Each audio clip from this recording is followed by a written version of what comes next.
The sun was dipping low behind the rugged peaks of the Apache Mountains, casting long shadows that danced across the rocky terrain. High above the valley floor, a narrow ridge curled like a serpent's spine, jagged and treacherous. It was along this ridge that Nayeli, a young Apache girl, was tracing the edge of a cliff, her small feet careful but confident as she explored the land she had always called home. Nayeli's village lay several miles away, nestled safely in the valley, where the adobe homes rested beneath the protective arms of giant cottonwoods. But today, Nayeli had wandered far from the safety of her people, driven by curiosity and a restless spirit. Her long, dark hair whipped in the wind, and the embroidered patterns on her tunic shimmered faintly in the last light of day. Her eyes were sharp, catching the golden glint of a lizard darting over a sun-baked rock.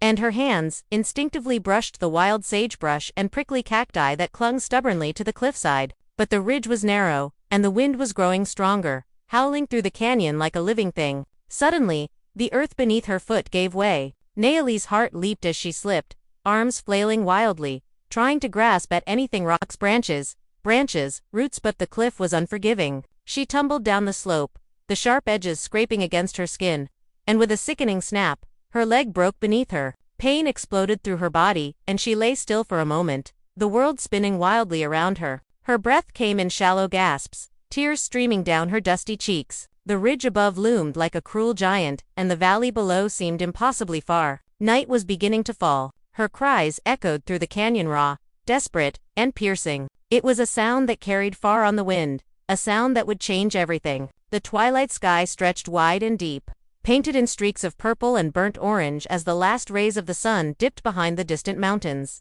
Dust hung heavy in the air, stirred by the slow, steady clip-clop of a horse's hooves. The cowboy rode alone, his silhouette dark against the fading light, the wide brim of his hat casting a shadow over his weathered face. Jake had been tracking cattle near the foothills, his eyes sharp and his mind alert, when a sudden, agonizing cry broke through the evening calm. It was a sound unlike any he'd heard before, desperate, raw, and filled with pain. Instinct took hold. He guided his horse toward the source, urging the animal faster as the calls grew louder. The canyon's winding trails were rough and unforgiving, but Jake knew the land like the back of his hand. His boots dug into the stirrups, his hands steady on the reins as he maneuvered the steep slopes. The cries led him toward a narrow ridge, a place he usually avoided due to its dangers, but he had no choice tonight. As he rounded a rocky outcrop, the sight before him stopped him cold. There, beneath a twisted mesquite tree, lay a young girl. Her dark hair was tangled and matted with dust,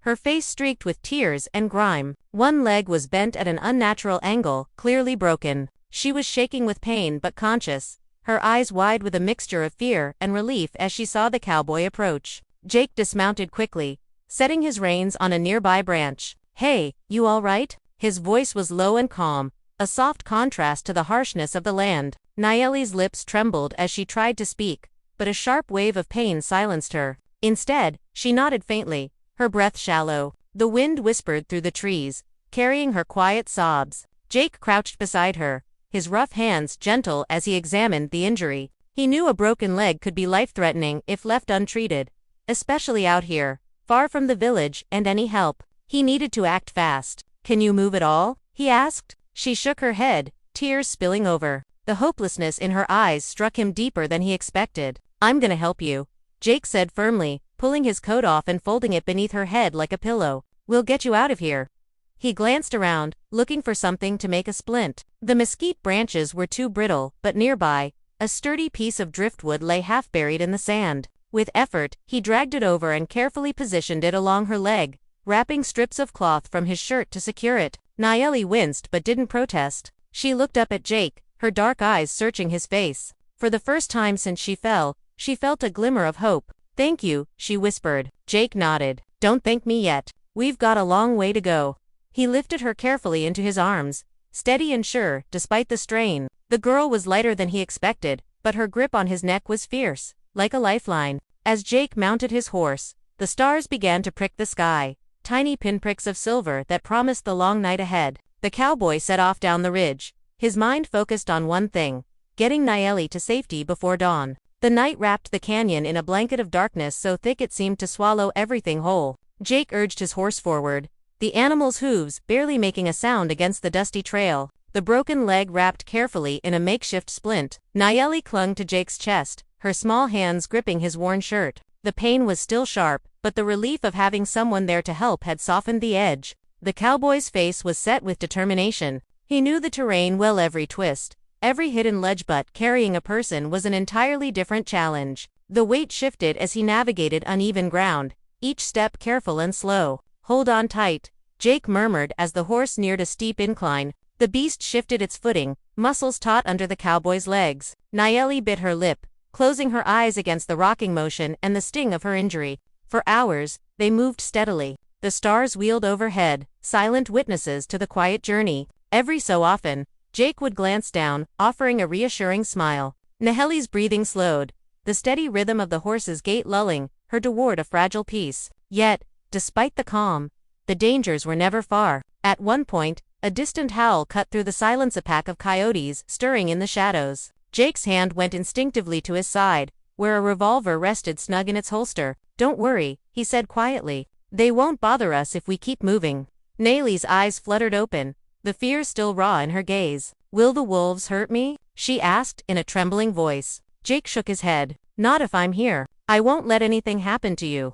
The cowboy was used to the loneliness of the range, the isolation of riding solo through wild lands, but tonight, the weight of responsibility pressed down on him heavier than usual. The girl's life now depended on his skill and strength. As the first hints of dawn began to color the eastern sky, a distant shape emerged, a cluster of adobe homes surrounded by cottonwood trees, the telltale signs of a village. Relief washed over both of them. Jake guided the horse carefully toward the settlement. The sounds of morning stirring, a rooster crowing, the low murmur of waking voices. He hoped they would find help here. Near the edge of the village, an elderly man appeared, stepping out of a small house as the horse approached. His eyes widened at the sight of the injured girl. "Is she hurt bad?" the man asked in a gravelly voice. Jake nodded. "Broken leg. She fell from the ridge. We need a healer." The old man didn't hesitate. "Follow me." With Jake leading the way, they moved quickly toward a small hut at the center of the village. Inside, a woman was waiting, her hands stained with herbs and oils, her eyes sharp and kind. She knelt beside Nayeli, gently taking the girl's hand. "You're safe now," she said softly. Nayeli's eyes fluttered closed as relief settled like a warm blanket. Jake stood quietly in the doorway, watching as the villagers gathered around. For the first time in hours, he allowed himself to breathe deeply. The ridge, the fall, the long ride through the nighthall seemed distant now. What mattered was that Nayeli was alive, and that he had found her. But deep in the back of his mind, Jake knew this was only the beginning. The soft morning light filtered through the narrow windows of the healer's hut, casting gentle shadows across the worn wooden floor. Inside, the air was thick with the scent of sage, wild herbs, and something faintly sweet that clung to the woven baskets on the shelves. Nayeli lay on a cot, her leg carefully wrapped in linen, the swelling already beginning to subside. The sharp pain had dulled to a constant ache, but the girl's eyes were still wide with uncertainty. The healer, a woman named Ayana, worked methodically. Her hands moved with practiced ease, applying salves made from crushed herbs and mixing potions from the dry leaves piled in bowls. She spoke softly, not only to comfort Nayeli but to invite her to trust. Jake lingered just outside the doorway, watching the quiet scene. He felt out of place here among the villagers, with their gentle customs and quiet reverence for the land. He was a man of the open plains, of wide horizons and lonesome nights. But here, he saw something different, a deep connection between people and earth, a bond that reached beyond words. After a while, Nayeli opened her eyes and looked toward him. Her voice was barely a whisper. "Why did you help me?" Jake smiled, a little tired but genuine. "Because nobody deserves to be left alone in pain. And because I couldn't hear you crying without coming to find you." She studied his face, trying to understand the stranger who had ridden through the night just to save her. "You don't belong here," she said. "No," Jake admitted. "But right now, this is where I want to be." The healer nodded approvingly from the corner. Sometimes the land brings people together in unexpected ways. Days passed in the village, slow and healing. Nayeli's leg began to mend under Ayana's care, and Jake stayed by her side, earning the cautious respect of the villagers. He helped where he could, mending fences, gathering firewood, sharing stories by the campfire. Nayeli grew stronger, and with strength came a new sense of courage. She told Jake about her home, her family, and the stories of the ridge where she had fallen. Her voice was shy at first, but grew steadier with each telling. One evening, As the sun dipped behind the cottonwoods, casting long shadows over the village, Jake and Nayeli sat quietly by a small fire. The crackling flames flickered, painting their faces with warmth. "I want to go home," Nayeli said softly, "but I'm afraid of the ridge now." Jake looked at her thoughtfully. "The ridge is dangerous, yes, but it's also part of who you are. You can't let fear take that away." She nodded, eyes fixed on the fire. "Maybe I can learn to be brave again." Jake smiled, reaching out to gently touch her hand. "We'll figure it out together." The bond between them was growing, an unspoken promise of protection and trust, forged in hardship and healing. Yet, beyond the peaceful village, the ridge still stood tall and silent, its secrets waiting to be faced. The days in the village grew warmer, and the earth began to hum with the life of spring. Nayeli's leg was healing, though the memory of the fall still haunted her. Each night, she dreamed of the sharp rocks, the sudden slip, and the unbearable pain that had nearly broken her spirit as much as her bone. But Nayeli was determined. She knew the ridge held more than danger. It held her past, her family, and a part of herself she could not leave behind. The ridge had pushed her to the brink, but it wouldn't define her. Jake could see the resolve in her eyes as they walked together along the village's outskirts. The cottonwoods whispered in the wind, and the mountains loomed beyond, a dark silhouette against the clear blue sky. "You ready to face it?" Jake asked quietly. Nayeli nodded. "Steady. I have to be." Their journey back to the ridge was slow. Nayeli still bore a limp, and Jake's steady presence was a comfort. The path was narrow and winding, but as they climbed higher, the familiar scents of sage and pine filled the air. The wind was stronger here, colder, and it tugged at their clothes and hair. At the top of the ridge, the world stretched out before them, a vast expanse of valleys, cliffs, and distant peaks. Nayeli's heart pounded in her chest. This was the place where she had fallen, where pain had nearly claimed her. She stood silently for a long moment, the wind whipping around her like a fierce companion. Then, with Jake beside her, she stepped forward. Together, they explored the ridge, moving cautiously over the rocky ground. Nayeli's hands brushed the scrubby bushes and weathered stones, each touch a reclaiming of lost ground. Her fear was still there, but it was mingled now with a quiet strength. As the sun dipped low, casting a golden glow, they found the exact spot where she had slipped. The earth was loose, a patch of dry gravel that shifted beneath their feet. Nayeli knelt down, tracing a finger through the dirt. "I fell here," she whispered. Jake placed a hand on her shoulder. "You made it back." She looked up at him, a small smile breaking through. "Because you helped me." Jake tipped his hat, a rare softness in his eyes. "That's what I'm here for." The ridge, once a place of pain and fear, was now a symbol of resilience, a testament to the strength that could come from survival. As they began their descent, the stars twinkled above like silent witnesses to a new beginning. But even as hope settled between them, shadows stirred in the distance, reminders that the wild land held more challenges still. The night settled over the village like a cloak, thick and silent. Jake and Nayeli had returned from the ridge, their spirits lifted but their bodies weary. The village was peaceful, bathed in moonlight.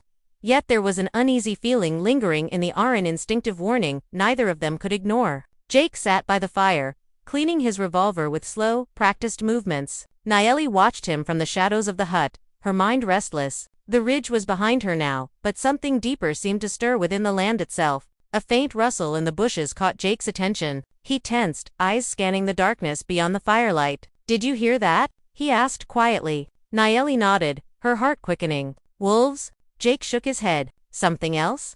The village elders had spoken of strange happenings lately, cattle disappearing, unexplainable noises in the night, and shadows moving just beyond sight. The wilderness was vast and wild, but even it had limits. Someone or something was encroaching. Without hesitation, Jake stood and grabbed his lantern. "Stay here," he said firmly. Nayeli hesitated but followed. Together, they moved cautiously toward the edge of the village, the flickering light cutting through the darkness. As they reached the tree line, the sounds grew louder, soft footsteps, snapping twigs, low growls. Suddenly, figures emerged from the shadows. A small band of outlaws, rough men with hard faces and dangerous eyes. Jake's hand went to his revolver, his voice steady but commanding. "What are you doing here?" The leader sneered, stepping forward. "Just passing through, cowboy. But looks like you've got a pretty little guest here. Maybe we'll take a look."